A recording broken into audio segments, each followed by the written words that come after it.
ആകാശവാണി. നമസ്കാരം. വാർത്തകൾ വായിക്കുന്നത് ഗോപകുമാർ.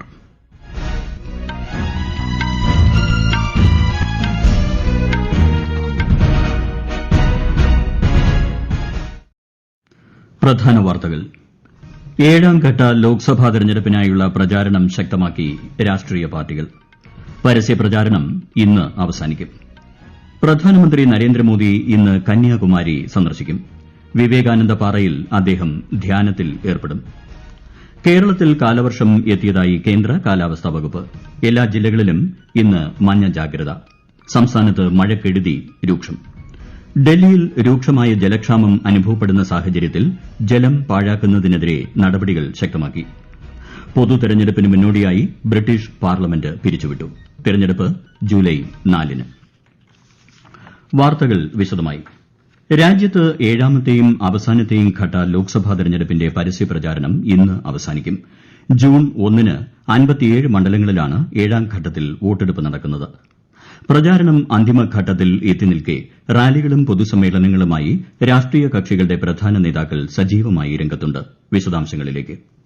7 സംസ്ഥാനങ്ങളിലും കേന്ദ്രഭരണ പ്രദേശമായ ചണ്ഡീഗഡിലുമായി 904 സ്ഥാനാർത്ഥികളാണ് ഏഴാം ഘട്ടത്തിൽ ജനവിധി തേടുന്നത്. മുതിർന്ന ബിജെപി നേതാവും പ്രധാനമന്ത്രിയുമായ നരേന്ദ്രമോദി ഇന്ന് പഞ്ചാബിലെ ഹോഷിയാർപൂരിൽ തിരഞ്ഞെടുപ്പ് പ്രചാരണ റാലിയിൽ പങ്കെടുത്തു. ബിജെപി നേതാവും രാജ്യരക്ഷാ മന്ത്രിയുമായ രാജ്നാഥ് സിംഗ് ഇന്ന് ഉത്തർപ്രദേശിലെ ഖുഷിനഗർ, റോബർട്ട്ഗഞ്ച്, ചന്ദൌലി മണ്ഡലങ്ങളിലാണ് പ്രചാരണം നടത്തുന്നത്. കോൺഗ്രസ് നേതാവ് രാഹുൽ ഗാന്ധി ഒഡീഷയിലെ ബലാസോറിൽ പൊതുസമ്മേളനത്തിൽ സംസാരിച്ചു. പഞ്ചാബിലും അദ്ദേഹം തിരഞ്ഞെടുപ്പ് റാലിയിൽ പങ്കെടുക്കും. കോൺഗ്രസ് നേതാവ് പ്രിയങ്ക ഗാന്ധി ഷിംല പാർലമെന്റ് മണ്ഡലത്തിൽ റോഡ് ഷോ നടത്തും. ആർജെഡി അധ്യക്ഷൻ ലാലു പ്രസാദ് യാദവ് ബീഹാറിലെ പാടലിപുത്രയിലാണ് റോഡ് ഷോയിൽ പങ്കെടുക്കുക. എസ്പി നേതാവ് അഖിലേഷ് യാദവ് ഉത്തർപ്രദേശിലെ മഹാരാജ് ഗഞ്ചിൽ തിരഞ്ഞെടുപ്പ് റാലിയെ അഭിസംബോധന ചെയ്യും. ഏഴാം ഘട്ട തിരഞ്ഞെടുപ്പിൽ ഉത്തർപ്രദേശ്, പഞ്ചാബ് എന്നിവിടങ്ങളിൽ 13 വീതവും, പശ്ചിമബംഗാളിൽ 9-ഉം, ബീഹാറിൽ 8-ഉം, ഒഡീഷയിൽ 6-ഉം, ഝാർഖണ്ഡിൽ 3-ഉം, ഹിമാചൽ പ്രദേശിൽ 4-ഉം, ചണ്ഡീഗഡിലെ 1 ലോക്സഭാ മണ്ഡലത്തിലുമാണ് വോട്ടെടുപ്പ് നടക്കുന്നത്. ജൂൺ 4-നാണ് എല്ലാ ഘട്ടത്തിലെയും വോട്ടെണ്ണൽ. News desk, Akashvani. ലോക്സഭാ തെരഞ്ഞെടുപ്പിന്റെ വോട്ടെണ്ണൽ പ്രക്രിയയ്ക്കുള്ള ഒരുക്കങ്ങളുടെ അവലോകനം സംസ്ഥാനത്ത് പൂർത്തിയായതായി മുഖ്യ തെരഞ്ഞെടുപ്പ് ഓഫീസർ സഞ്ജയ് കൌൾ. തെരഞ്ഞെടുപ്പ് കമ്മീഷൻ നിർദ്ദേശിച്ച 21 പോയിന്റുകളുടെ അടിസ്ഥാനത്തിലുള്ള അവലോകനമാണ് പൂർത്തിയാക്കിയത്. 20 ലോക്സഭാ മണ്ഡലങ്ങളിലെയും സ്ട്രോങ് റൂമുകളിൽ കേന്ദ്ര തെരഞ്ഞെടുപ്പ് കമ്മീഷന്റെ നിർദ്ദേശപ്രകാരമുള്ള ത്രിതല സുരക്ഷാ സംവിധാനമാണ് ഏർപ്പെടുത്തിയിട്ടുള്ളത്. എല്ലാ കേന്ദ്രങ്ങളിലും അഗ്നിരക്ഷാ സൌകര്യങ്ങളും ഫയർഫോഴ്സിന്റെ സേവനവും ഉറപ്പാക്കിയിട്ടുണ്ട്. ജീവനക്കാർക്കുള്ള ആദ്യഘട്ട പരിശീലനം പൂർത്തിയായി. അവസാനഘട്ട പരിശീലനം ജൂൺ 1-ന് നടക്കും. 3 ദിവസത്തെ സന്ദർശനത്തിനായി പ്രധാനമന്ത്രിയും മുതിർന്ന ബിജെപി നേതാവുമായ നരേന്ദ്രമോദി ഇന്ന് കന്യാകുമാരിയിലെത്തും. തിരുവനന്തപുരം വിമാനത്താവളത്തിൽ നിന്ന് വൈകുന്നേരം 4:30 അദ്ദേഹം കന്യാകുമാരി ഹെലിപാഡിൽ എത്തിച്ചേരും. കന്യാകുമാരി ദേവീക്ഷേത്രത്തിൽ ദർശനം നടത്തുന്ന പ്രധാനമന്ത്രി വിവേകാനന്ദ സ്മാരകത്തിലെ മണ്ഡപത്തിൽ ധ്യാനത്തിൽ മുഴുകും. ശനിയാഴ്ച വൈകുന്നേരം കന്യാകുമാരിയിൽ നിന്നും ഹെലികോപ്റ്റർ മാർഗ്ഗം തിരുവനന്തപുരം വിമാനത്താവളത്തിലെത്തുന്ന അദ്ദേഹം തുടർന്ന് ഡൽഹിക്ക് മടങ്ങും. പ്രധാനമന്ത്രിയുടെ സന്ദർശനത്തോടനുബന്ധിച്ച് തിരുവനന്തപുരം നഗരത്തിൽ ഗതാഗത നിയന്ത്രണം ഏർപ്പെടുത്തി. ഇന്ന് ഉച്ച മുതൽ വൈകുന്നേരം 5 വരെയും ജൂൺ 1-ന് ഉച്ചയ്ക്ക് 12 മുതൽ വൈകിട്ട് 7 വരെയുമാണ് ഗതാഗത നിയന്ത്രണം. സംസ്ഥാനത്ത് തെക്ക് പടിഞ്ഞാറൻ കാലവർഷം എത്തിയതായി കേന്ദ്ര കാലാവസ്ഥാ വകുപ്പ്. ശക്തമായ മഴയ്ക്കുള്ള സാധ്യത കണക്കിലെടുത്ത് എല്ലാ ജില്ലകളിലും ഇന്ന് മഞ്ഞ ജാഗ്രത നൽകിയിട്ടുണ്ട്. സംസ്ഥാനത്തെ വിവിധ ജില്ലകളിൽ കഴിഞ്ഞ ദിവസങ്ങളിൽ അതിശക്തമായ മഴയാണ് അനുഭവപ്പെട്ടത്. മുൻപ് പ്രതീക്ഷിച്ചതിനേക്കാൾ 2 ദിവസം മുമ്പാണ് സംസ്ഥാനത്ത് തെക്ക് പടിഞ്ഞാറൻ മൺസൂൺ ഇക്കുറി എത്തുന്നത്. കേരള തീരത്ത് ഇന്നും നാളെയും ശക്തമായ കാറ്റിന് സാധ്യതയുള്ളതിനാൽ മത്സ്യത്തൊഴിലാളികൾ കടലിൽ പോകരുതെന്ന് മുന്നറിയിപ്പുണ്ട്. ലക്ഷദ്വീപിലും മത്സ്യബന്ധനത്തിന് വിലക്ക് ഏർപ്പെടുത്തി. കേരള, തെക്കൻ തമിഴ്നാട് തീരങ്ങളിൽ ഉയർന്ന തിരമാല മുന്നറിയിപ്പും നൽകിയിട്ടുണ്ട്. തിരുവനന്തപുരത്ത് ഇന്നലെ പെയ്ത മഴയിൽ വ്യാപക നാശനഷ്ടം. ചാല, തമ്പാനൂർ, ഇടപ്പഴഞ്ഞി, ഗൌരീശപട്ടം, വട്ടിയൂർക്കാവ്, പാറ്റൂർ തുടങ്ങിയിടങ്ങളിൽ വെള്ളക്കെട്ട് ഉണ്ടാവുകയും നിരവധി വീടുകളിലും കടകളിലും വെള്ളം കയറുകയും ചെയ്തു. കിള്ളിയാർ, കരമനയാർ, ആമയിഴഞ്ചാൻ തോട് എന്നിവ കരകവിഞ്ഞൊഴുകി.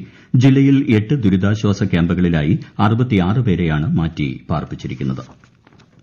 കനത്ത മഴയെയും വെള്ളപ്പൊക്കത്തെയും തുടർന്ന് കോട്ടയം ജില്ലയിൽ 398 പേരെ സുരക്ഷിത കേന്ദ്രങ്ങളിലേക്ക് മാറ്റി. ഇന്നലെ കോട്ടയത്ത് 6 ദുരിതാശ്വാസ ക്യാമ്പുകൾ കൂടി തുറന്നതോടെ ജില്ലയിൽ ദുരിതാശ്വാസ ക്യാമ്പുകളുടെ എണ്ണം 17ആയി. കോട്ടയം, മീനച്ചിൽ, വൈക്കം മേഖലകളിലാണ് ക്യാമ്പുകൾ തുറന്നത്. കനത്ത മഴയെ തുടർന്ന് ആലപ്പുഴയിലും മഴക്കെടുതികൾ രൂക്ഷമായി തുടരുന്നു. ശക്തമായ മഴയും കിഴക്കൻ വെള്ളത്തിന്റെ വരവും കാരണം കുട്ടനാട്ടിൽ ജലനിരപ്പ് ഉയർന്നിട്ടുണ്ട്.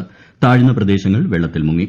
പമ്പ, മണിമല ആറുകളിലെ ജലനിരപ്പ് ഉയരുന്നതാണ് കുട്ടനാട്ടിൽ വെള്ളപ്പൊക്ക ഭീഷണിക്ക് കാരണം. എറണാകുളം ജില്ലയിൽ ഇന്നലെ പെയ്ത ശക്തമായ മഴയെ തുടർന്ന് കളമശ്ശേരി, കാക്കനാട്, ഇടപ്പള്ളി ഉൾപ്പെടെയുള്ള നഗരത്തിലെ പല ഭാഗങ്ങളിലും വെള്ളക്കെട്ടും ഗതാഗതക്കുരുക്കും അനുഭവപ്പെട്ടു. കളമശ്ശേരി ഭാഗത്ത് നിരവധി വീടുകളിൽ വെള്ളം കയറി. ഈ വാർത്തകൾ ആകാശവാണിയിൽ നിന്ന്. ആകാശവാണി വാർത്തകളും വാർത്താധിഷ്ഠിത പരിപാടികളും all India radio news Thiruvananthapuram എന്ന യൂട്യൂബ് ചാനലിൽ ലഭ്യമാണ്. കൂടുതൽ വാർത്തകൾക്കായി all India radio news Thiruvananthapuram എന്ന ഫേസ്ബുക്ക് പേജും @ARnews_TVM എന്ന എക്സ് ഹാൻഡിലും സന്ദർശിക്കാം. രാജ്യത്തിന്റെ വടക്കു പടിഞ്ഞാറൻ സംസ്ഥാനങ്ങളിലും മധ്യ ഇന്ത്യയിലും നിലനിൽക്കുന്ന ഉഷ്ണതരംഗ സാഹചര്യത്തിന് ഇന്നു മുതൽ ശമനമുണ്ടാകുമെന്ന് കേന്ദ്ര കാലാവസ്ഥാ വകുപ്പ്. ഈ മേഖലയിൽ ഞായറാഴ്ച വരെ ഇടിമിന്നലോടുകൂടിയ നേരിയ മഴയ്ക്ക് സാധ്യതയുണ്ടെന്ന് IMD director general Mrityunjay Mohapatra Akashvani വാർത്തകളോട് പറഞ്ഞു. അതേസമയം ജമ്മു കാശ്മീരിൽ ഇന്നലെ ഉയർന്ന താപനില 44.8 ഡിഗ്രി സെൽഷ്യസ് രേഖപ്പെടുത്തി. ഉഷ്ണതരംഗ സാഹചര്യം കണക്കിലെടുത്ത് ജമ്മുവിലെ റോഡുകളിൽ വാട്ടർ ടാങ്കറുകൾ ഉപയോഗിച്ച് വെള്ളം തളിച്ച് താപനില നിയന്ത്രിക്കാനുള്ള ശ്രമങ്ങൾ ജില്ലാ ഭരണകൂടം നടത്തുന്നുണ്ട്. ഉഷ്ണതരംഗ സാഹചര്യം തുടരുന്ന സംസ്ഥാനങ്ങളിൽ പൊതുജനങ്ങൾ ജാഗ്രത പാലിക്കണമെന്ന് കേന്ദ്ര ആരോഗ്യമന്ത്രി മൻസുഖ് മാണ്ഡവ്യ. അത്യാവശ്യ കാര്യങ്ങൾക്കല്ലാതെ പുറത്തിറങ്ങരുതെന്നും ധാരാളം വെള്ളം കുടിക്കണമെന്നും അദ്ദേഹം ജനങ്ങളോട് അഭ്യർത്ഥിച്ചു. ദേശീയ തലസ്ഥാനമായ ഡൽഹിയിലെ ചില പ്രദേശങ്ങളിൽ രൂക്ഷമായ ജലക്ഷാമം അനുഭവപ്പെടുന്ന സാഹചര്യത്തിൽ സംസ്ഥാന ജലമന്ത്രി അതിഷി വസീറാബാദ് ജലശുദ്ധീകരണ പ്ലാന്റിൽ ഇന്ന് പരിശോധന നടത്തി. ഡൽഹി ജലബോർഡ് രൂപീകരിച്ച 200 സംഘങ്ങൾ ഇന്നു മുതൽ നഗരത്തിലെ വെള്ളം പാഴാകുന്ന സ്ഥലങ്ങൾ സന്ദർശിക്കുകയും നിയമലംഘകർക്കെതിരെ 2000 രൂപ പിഴ ചുമത്തുകയും ചെയ്യും. പൈപ്പ് വെള്ളം ഉപയോഗിച്ച് കാറുകൾ കഴുകുക, വാട്ടർ ടാങ്കുകൾ കവിഞ്ഞൊഴുകുക, ഗാർഹിക ജലവിതരണം നിർമ്മാണത്തിനോ വാണിജ്യ ആവശ്യങ്ങൾക്കോ ഉപയോഗിക്കുക എന്നിവയ്ക്കെതിരെ നടപടി സ്വീകരിക്കും. നിർമ്മാണ സ്ഥലങ്ങളിലോ വാണിജ്യ സ്ഥാപനങ്ങളിലോ കാണുന്ന അനധികൃത വാട്ടർ കണക്ഷനുകൾ വിച്ഛേദിക്കാനും തീരുമാനിച്ചു. ഗോവ സംസ്ഥാന രൂപീകരണ ദിനത്തിൽ രാഷ്ട്രപതി ദ്രൌപദി മുർമു ജനങ്ങൾക്ക് ആശംസകൾ നേർന്നു. ഗോവയിലെ ജനങ്ങൾ പുരോഗമന മൂല്യങ്ങൾക്കും ആതിഥ്യ മര്യാദയ്ക്കും പേരുകേട്ടവരാണെന്ന് രാഷ്ട്രപതി സാമൂഹിക മാധ്യമത്തിൽ കുറിച്ചു. നിരവധി മാനവ വികസന സൂചികകളിൽ ശ്രദ്ധേയമായ പുരോഗതി കൈവരിച്ച ഗോവ തുടർന്നും വികസനത്തിന്റെ പാതയിൽ മുന്നേറട്ടെയെന്നും രാഷ്ട്രപതി ആശംസിച്ചു. റേമൽ ചുഴലിക്കാറ്റിനെ തുടർന്ന് മിസോറാമിലെ ഐസ്വാൾ ജില്ലയിലുണ്ടായ മണ്ണിടിച്ചിലിൽ മരിച്ചവരുടെ എണ്ണം 29ആയി. ഇന്നലെ 2 മൃതദേഹങ്ങൾ കൂടി കണ്ടെടുത്തു. രക്ഷാപ്രവർത്തനം കാണാതായ എല്ലാവരെയും കണ്ടെത്തുന്നതുവരെ തുടരുമെന്ന് അധികൃതർ അറിയിച്ചു. ചുഴലിക്കാറ്റിനെ തുടർന്നുണ്ടായ മഴയിലും മണ്ണിടിച്ചിലിലും സംസ്ഥാനത്ത് 150ലേറെ വീടുകൾ തകർന്നിട്ടുണ്ട്. മരങ്ങൾ വ്യാപകമായി കടപുഴകിയതും വൈദ്യുതി പോസ്റ്റുകൾ മറിഞ്ഞതും ജനജീവിതത്തെ കൂടുതൽ ദുരിതത്തിലാക്കി. പൊതുതെരഞ്ഞെടുപ്പിന് മുന്നോടിയായി ബ്രിട്ടീഷ് പാർലമെന്റ് ഇന്നലെ അർദ്ധരാത്രിയോടെ പിരിച്ചുവിട്ടു. ജൂലൈ 4-ന് നടക്കുന്ന പൊതുതെരഞ്ഞെടുപ്പുമായി ബന്ധപ്പെട്ട പ്രചാരണ പരിപാടികൾക്ക് ഇതോടെ ഔദ്യോഗിക തുടക്കമായി. തെരഞ്ഞെടുപ്പ് പ്രചാരണങ്ങൾക്ക് 5 ആഴ്ച സമയമാണ് ലഭിക്കുക. ബ്രിട്ടീഷ് പാർലമെന്റിൽ ആകെ 650 സീറ്റുകളാണ് ഉള്ളത്. 14 വർഷത്തെ കൺസർവേറ്റീവ് ഭരണത്തിന് ശേഷം ലേബർ പാർട്ടി വീണ്ടും അധികാരത്തിലെത്തുമെന്നാണ് പൊതുവെ കരുതപ്പെടുന്നത്. ഇന്ത്യയിൽ നിന്നെത്തുന്ന തീർത്ഥാടകർക്ക് ജിദ്ദയിൽ മികച്ച സൌകര്യങ്ങൾ ഉറപ്പുവരുത്തിയതായി ഇന്ത്യൻ ഹജ്ജ് മിഷൻ. ഹജ്ജ് കമ്മിറ്റി മുഖേന തീർത്ഥാടനത്തിന് എത്തുന്നവർക്ക് താമസിക്കാനായി 400ഓളം വീടുകളാണ് സജ്ജീകരിച്ചിട്ടുള്ളത്.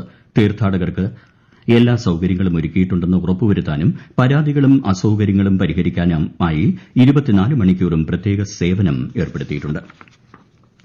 രാജ്യത്തെ ഓഹരി വിപണികളിൽ നഷ്ടം. ബോംബെ ഓഹരി സൂചിക സെൻസെക്സ് 395 പോയിന്റ് നഷ്ടത്തിൽ 74,095-ലും ദേശീയ ഓഹരി സൂചിക നിഫ്റ്റി 145 പോയിന്റ് ഇടിഞ്ഞ് 22,559-ലും വ്യാപാരം പുരോഗമിക്കുന്നു.